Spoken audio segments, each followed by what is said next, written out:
Hello students, I am Dr. Abhijit Shah from SRMIST. I am taking BTech chemistry course. In your BTech chemistry, coordination chemistry is a part in your chemistry syllabus. In unit 1 or module 1, we discuss this coordination chemistry. So in this lecture, I will discuss this topic. Here I will discuss what is coordination compound, structural isomerism of coordination compound, crystal field theory, calculation of magnetic moment, calculation of crystal field stabilization energy, these things. So please listen this lecture carefully. This lecture will help you to understand this coordination chemistry. So to start coordination chemistry, first we have to know about this Warner theory. So whenever we have a metal forming coordination compound, there is a two type of valency in metal. One is called primary valency, another is called secondary valency. Primary valency is the oxidation state of the metal. Let's say we have a iron 2 plus or iron 3 plus. So positive charge present on iron, that is the primary valency. In case of iron plus 2, primary valency will be plus 2, and in case of iron plus 3, primary valency will be plus 3 or 3. And there will be another secondary valence. What is that? In coordination compound, metal is surrounded by some ligand. This ligand can be neutral molecule, can be negatively charged molecule, and in some cases it can be positively charged also. So number of ligands surrounding the metal and forming this complex, that is called secondary valency or coordination number. So coordination number is the number of bond formed between metal ion and the ligand in the complex ion. Coordination number can be different: 1, 2, 3, 4, 5, 6, 9, 10, different possible. Okay, so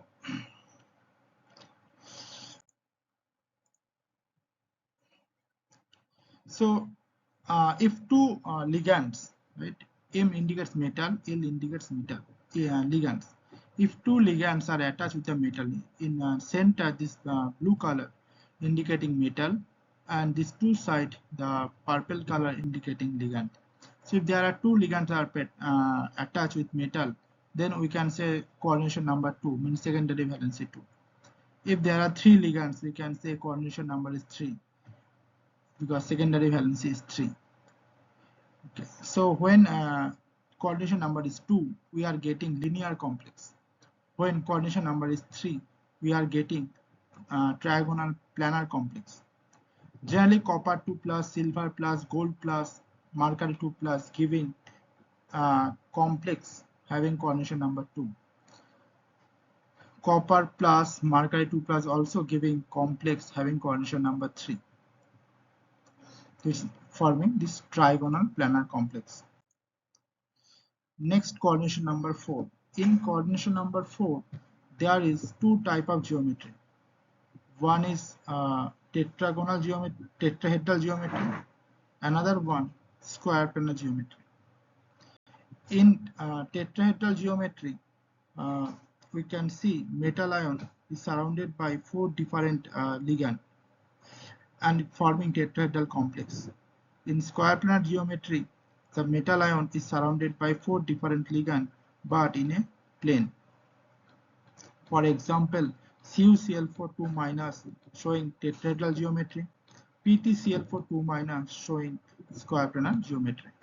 For coordination number 4, there is these two type of possibilities. Now coordination number 5. In coordination number 5, we can get two type of geometry. One is square pyramidal geometry, another one trigonal bipyramidal geometry. Okay. So in coordination number 5, we have two type of geometry. One is square pyramidal geometry, another one trigonal bipyramidal geometry.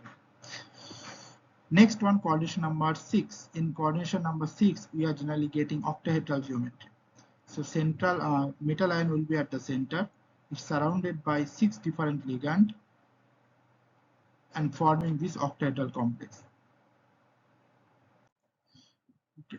There are some ligand they can form, some bidental ligand they can form chelate complex. A chelate means it is forming one cyclic complex with metal ion. Say for example, if we have ethylene diamine, this is the ligand, and if we have metal, then this ethylene diamine, these two nitrogen lone pair forming coordination bond with the metal. Like that, it is forming a cyclic complex that is called chelate complex.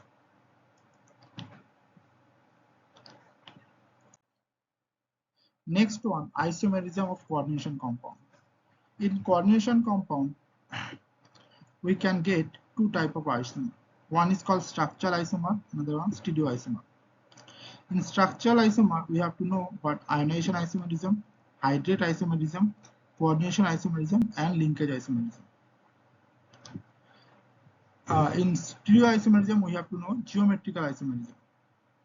So first we'll discuss this type of structural isomerism: ionization, hydrated, coordination, and linkage.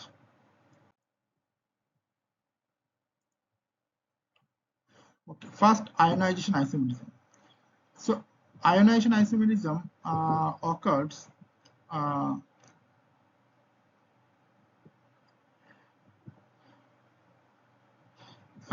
if we see these two complex, chromium, ammonia whole 5, SO4 inside the coordination sphere, and Br is outside. In another complex, chromium, ammonia whole 5, and Br inside of the coordination sphere, and sulfate is outside. Now these two are isomer because they have same molecular formula, but if they ionize, it will give different ions. Means if the first one is ionized, it will give Br minus in solution. If second one is ionized, it will give SO4 2 minus in solution. So both complex having same molecular formula, because of that they are isomer, but after ionization they are giving different cation and anion. Because of that, this is called ionization isomer.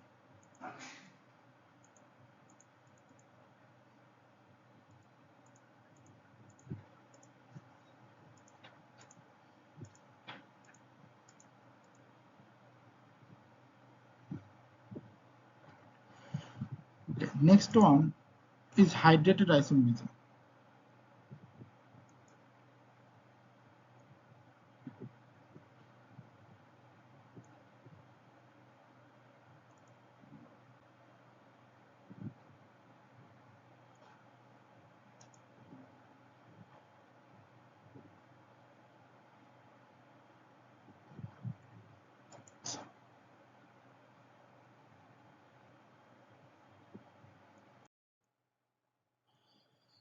So now hydrated isomerism. Hydrated isomerism, let's say these are the three isomers: chromium H2O whole 6 Cl3, chromium H2O whole 5 Cl inside of the coordination sphere, and outside Cl2 and water. And last one, let's say chromium H2O whole 4 Cl2 inside coordination sphere and outside Cl and 2s2. In all these three, they have same molecular formula, so they are isomers. Now, what is the difference? Difference is in the number of water molecule present in the coordination sphere, right? In the first one, number of water molecule present in the coordination sphere is 6, second one 5, and last one 4. Because of this, number of Cl molecule present inside of the coordination sphere is also different. Because of that, these three compounds, although they have same molecular formula, but they have different properties, different colors. And if it is ionized, it will give different number of Cl minus ions in solution. Because of this, it is in one type of ionization isomer. Now, this ionization isomerism is occurring because of this number of water molecule present inside of the coordination sphere. As a result, we can say this is a hydrate isomerism. Next one, coordination isomerism. In case of coordination isomerism, there will be two coordination sphere and two different metal ions.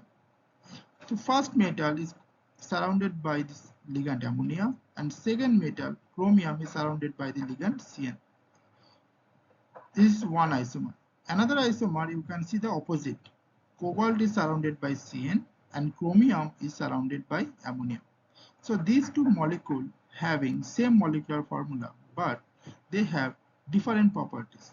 Means if it is ionized in solution, it will give cobalt ammonia whole 6 plus, chromium CN whole 6 minus.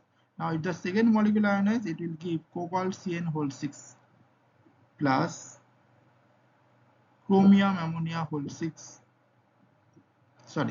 chromium ammonia whole 6 plus, cobalt CN whole 6 minus, right? We will get two different ions. So because of this is called coordination isomer.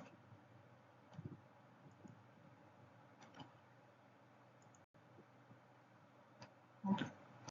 Next one, linkage isomerism. Linkage isomerism is possible when we have ambidentate ligand. Means if we have NO2, it has possibility to form bond with nitrogen. At the same time, it has possibility to form bond with oxygen. When oxygen is forming bond with the metal, it is called nitrito complex.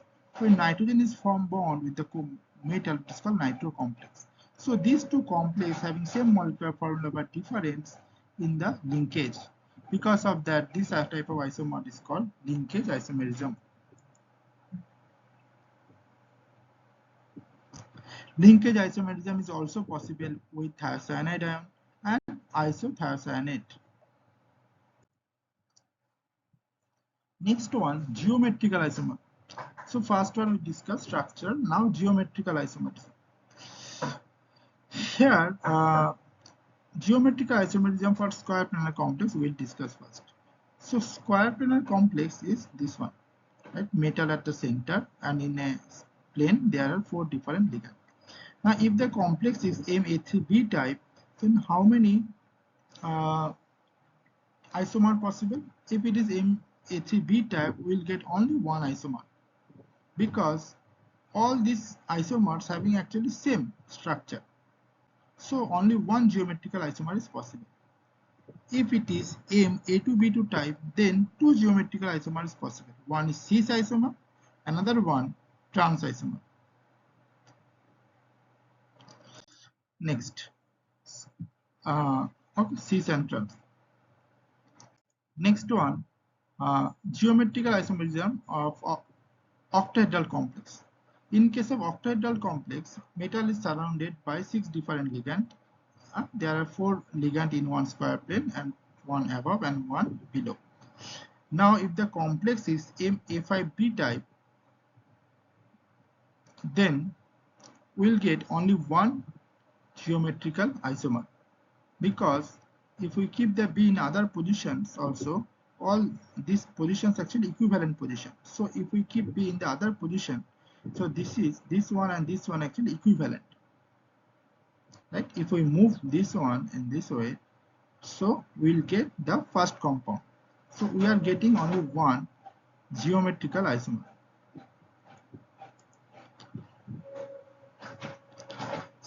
If our octahedral complex is MA4B2 type octahedral complex, then we'll get cis and trans, two isomers. One is cis when 2B ligand in the same site, cis, and when 2B ligand in opposite site, it will be called trans. This is the example of cis and trans isomer of an octahedral complex. Now, if the octahedral molecule having formula Ma3B3 type, means metal, 3A ligand and 3B ligand, then we'll get two different isomers. One is facial, another is meridional. In facial, 3 ligands are present in one face, and in meridional or meridian, this 3 ligand is present in such a way so that the plane intersect this square plane diagonally. Right? So these are the two isomers. One is FAC, another is MER for octahedral complex type Ma3B3.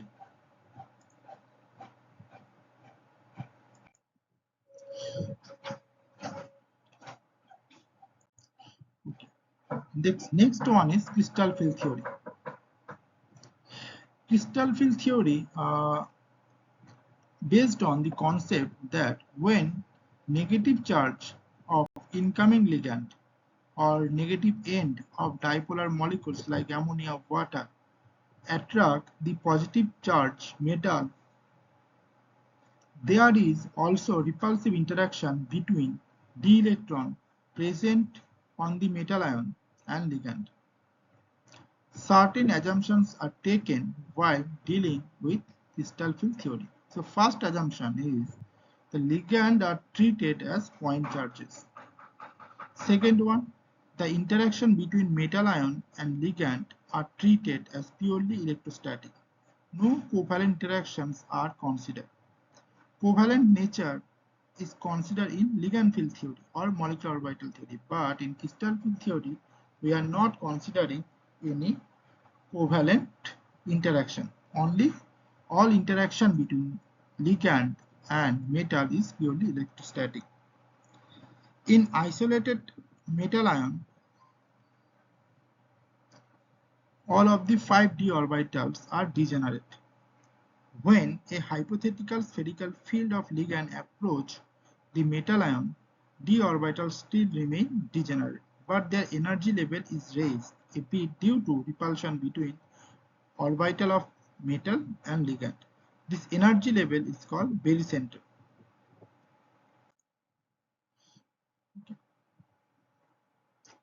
To understand the crystal field theory, first we have to know the shape of the d orbitals.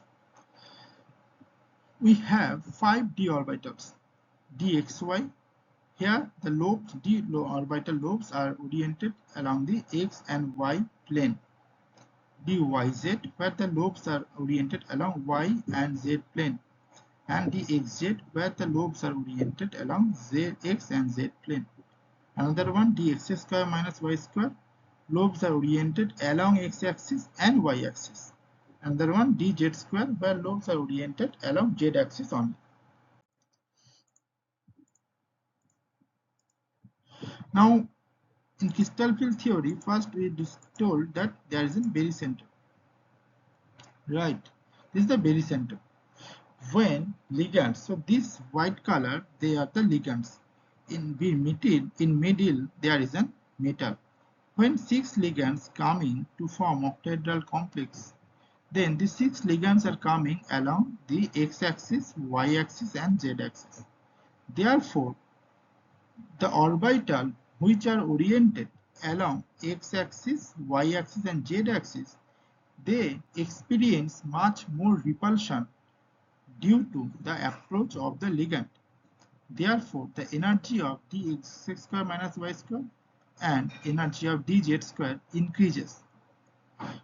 When the energy of dx square minus y square increases, the energy of the another 3 orbitals, dxy, yz and zx, those are oriented in between the axes, their energy decreases. Therefore, we are getting that initially all 5d orbitals are degenerate. Now, due to the approach of the ligand, this degeneracy is broken and we are getting two set of orbital. One is dxy, yz and zx, another one dz square and dx square minus y square. Now, in this diagram you can see this is the energy. So isolated metal, all d orbitals are degenerated. When ligands are coming, the energy of this d orbitals increases. Now this is barycenter, and when the ligands are approaching to form octahedral complex, we are getting two set of d orbitals. One set is called T2g, another set is called EG. T2g means 3 d orbitals having degenerate, and EG 2 d orbital means 2 orbital having same energy. So dx square minus y square and dz square is called EG, and dxy, yz and zx is called T2g. Now the energy gap between this T2g and EG is called delta zero or crystal field splitting energy. This zero indicating the octahedral field. This delta zero is also known as 10 dq. Okay. Now, if we compare the energy with respect to the barycenter, then barycenter to Eg, this energy value is plus 0.6 delta 0, and barycenter to T2G, this energy is minus 0.4 delta 0. Okay, this means if some electron is present in dxy, its energy will be minus 0.4 delta 0. If two electrons present in dxy and in this T2G orbital, the total energy will be minus 0.4 plus minus 0.4, so minus 0.8 delta 0. If some electron is present here in dx square minus y square dz square, the energy will be plus 0.6. If one electron plus 0.6, two electron plus 0.6 plus 0.6 means 1.2. Like that we can calculate. Now, let's say in one electron is present in T2G orbital. Now, if we apply light, the electron will be excited to the Eg level. So if it is excited, it will show some spectral band, some absorption band. Let's say maximum of the absorption band is this one. So we are getting this wave number. So from wave number we can calculate the energy, right, corresponding to this transition. This energy, actually the energy gap between T2G and Eg. So, and this is delta 0.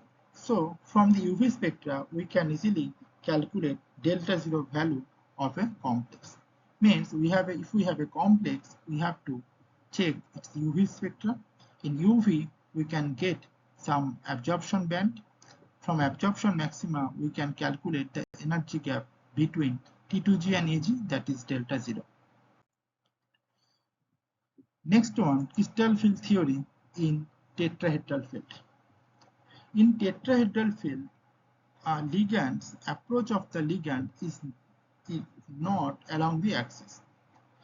The ligands approaching to form tetrahedral complex through in between x, y, and z axis. So the orbital oriented in between x, y, and z axis, they experiences much more repulsion due to the approach of the ligand. Therefore, the energy of dxy, dyz, and gzx increases in case of tetrahedral complex formation. And dz square and dz x square minus y square, the energy decreases during tetrahedral complex formation. Therefore, we are getting this type of diagram. And the energy gap between T2 and Eg is called delta T. Now, delta is the crystal field splitting energy and T indicating tetrahedral field. There is a relation between delta T and delta O. In delta T will be always less than delta O, because in octahedral field there are 6 ligands approaching to the metal. In tetrahedral field, only 4 ligands approaching to the metal. Therefore, and delta depends on metal ligand interaction. Obviously, in octahedral field, the interaction will be much more compared to the tetrahedral field. Therefore, delta O will be more than delta T. So the relation between delta T and delta O is delta T is equal to 4 by 9 delta O. Okay, so this is the crystal field splitting in octahedral and tetrahedral field. Now, when this tetrahedral complex is forming, so generally metal interested to form octahedral complex, but in some cases metal form tetrahedral complex if the metal is a D5, D10 electronic configuration or D0 electronic configuration. If metal has D0, D5, D10 electronic configuration, the crystal field stabilization energy value is less. Because of that, it's octahedral complex. Instead of forming octahedral complex, it can form tetrahedral complex. Sometimes D2 and D7 configuration, for example, COCl 4 2 minus is also in case forming tetrahedral complex. Factors affecting the magnitude of delta means crystal field splitting energy. First one, higher oxidation state. So delta depends on metal ligand interaction. So metal, if in higher oxidation state, okay, delta value, if in higher metal is higher oxidation state, so delta value will increases. So cobalt 2 delta value is 10,000, cobalt 3 delta value will be 22,000. Iron 2 if delta value 32,000, iron 3 delta value will be increased 35,000. Next one, delta value also depends on the quantum number of the d orbital, like 5d, 4d, 3d. So 5d delta value will be higher than 4d, 4d delta value will be higher than 3d. So if we compare the delta value of cobalt, rhodium, iridium, so obviously iridium will have higher delta value than rhodium, rhodium will have higher delta value than cobalt. Third one, delta value also depends on the number of ligand, because of the tetrahedral complex has smaller delta than octahedral complex. Next one, delta value also depends on the ligand, not number of ligand, type of ligand. Some ligand having high delta value, some ligand low delta value. So for example, I minus, Br minus, Cl minus, F minus, OH minus, okay, I minus, Br, Cl minus and F minus, they have low delta value. But if we take ammonia, water, carbon monoxide, they will have high delta value. So delta value also depending on ligand. Now, if we arrange the ligand according to their delta value, according to their ability to increase the crystal field splitting, so we can get one series. This series start with I minus, Br minus, SCN minus and end with NO2 minus, triphenyl phosphine, Cn minus carbon monoxide. Ligands present at the right side of the series are called strong field ligand. For example, carbon monoxide, Cn minus, ammonia, triphenyl phosphine, and ligand present at the left hand side of the series like I minus, Br minus, SCN minus are called weak field ligands. Strong field ligand can split the strong field ligand can split the d orbital much more compared to the weak field ligand. So this series is called spectrochemical series. Then calculation of the crystal field stabilization energy. Crystal field stabilization energy calculation is very simple. So in this calculation, first we have to check what is it a tetrahedral field or octahedral field. If it is octahedral field, then the d orbitals will be split into two sets, T2g and Eg. Now, if the one electron is present in T2g orbital, the value will be minus 0.4. If two electron is present here, so it will be minus 0.4 into 2, so minus 0.8. If 3 electron present, it will be minus 0.4 into 3, so minus 1.2. Okay. If the electron present in the Eg level, then the value will be plus 0.6. 2 electron is present, 0.6 plus 0.6 means plus 1.2. Like that we can calculate. Okay. If the delta value is high, then it is forming low. If delta value is high, then it will form low spin complex. Low spin complex means delta value is high means instead of filling Eg level, electrons fill the T2g level. Because of that, number of spin value of electron is less and we'll get low spin complex. If delta value is low, then electrons after occupying the T2g level, electrons will go to the Eg level and we'll get more number of spin. Because of that, we can get high spin complexes if delta value is high. For example, if we take complex cobalt F6 3 minus and cobalt Cn whole 6 3 minus, In both cases, cobalt is present in +3 oxidation state, but difference is in their ligand. One is F- ligand, another is Cn- ligand. Now F- ligand is a weak field ligand and Cn- ligand is a strong field ligand. Cn- ligand, since is strong field ligand, the gap between T2G and Eg, it will be high. And since F- is a weak field ligand, the gap will be between T2G and Eg, gap will be low. Since the gap is high, then therefore electron after filling this T2G level cannot go to the Eg level. Therefore all electrons fill this T2G level completely. But in case of low spin, in case of COF6 3-, electrons after filling T2G level, it will go to the Eg level. Because of that, in case of COF6 3-, we can get more number of spin of the electron. This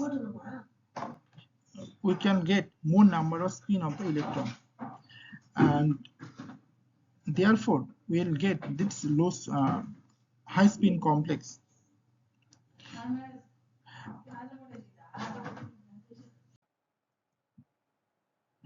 Okay, next, high spin, low spin, and the pairing energy. In order to force an electron to pair with another energy called pairing energy, with another is called pairing energy, has to be invested.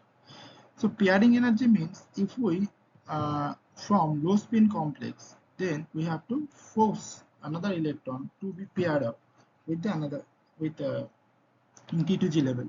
So that time we need extra energy, that is called pairing energy. Because okay, so pairing energy value will be also very high compared to crystal field stabilization energy value. For pairing energy value also high. Now we have to compare energy value and crystal field splitting energy value. If the pairing energy value is high, then it will form high spin complex. If delta value is high, then it will form low spin complex. Next one is the magnetic moment. So whenever we have a single electron in one orbital, then we can get some magnetic moment, unpaired electron. It's called magnetic moment. We can calculate magnetic moment using the formula root over n into n plus 2. So n is indicating the number of unpaired electrons. So if we calculate the magnetic moment for D1 system, it will come around 1.73, D2 2, D3 3, D4 4, D5 5. Now D6 again it will come like D4, D7 it will become like D3, D8 it will be D2, D9 it will be D1, and D0 will be 0 magnetic moment. Temperature depends. Sometimes magnetic moment depend on temperature, but it is not so important for low. Okay. Next one, charge transfer complex. Some complex are very highly deep color. It is because of charge transfer. If we say KMnO4, KCrO4, or KClO4, we can see first MnO4, there is manganese plus 0 oxidation, means D number of D electron is 0. Chromium, also number of D electron is 0. Cl, no D orbital, but they are high, no D orbital, no color. But these two complex, KMnO4 and KCrO4, they are highly colored. It is because of charge transfer coming, ligand to metal charge transfer. My advantage and disadvantages of crystal field theory. The advantages is it can explain the color, it can explain magnetic moment, it can classify the ligand, strong ligand or weak ligand. It can explain the properties of metal complex, right? It can explain the shape of metal complex. What are the disadvantages? First disadvantages is charge transfer spectra cannot explain. Second disadvantage is in spectrochemical series it cannot explain properly. Right? These are the some more disadvantages. So, okay. Last, there is some calculation how to calculate crystal field stabilization energy. For example, if we question calculate CFSE value for D4 and D7 from high spin tetrahedral complex, right? So tetrahedral complex means we have to write dx square minus y square means E level at the bottom and T2 level at the top. Okay. Now D7. So 1, 2, 3, 4, 5, 6, 7. So 4 electron present in this E level. So minus 0.6 into 4. And 3 electron present into level. So plus 0.4 into 3. So in that way we can calculate the CFEC value for D7 electronic configuration. Okay. So this is all about crystal field theory. I hope you have understood. Okay. Thank you all for listening.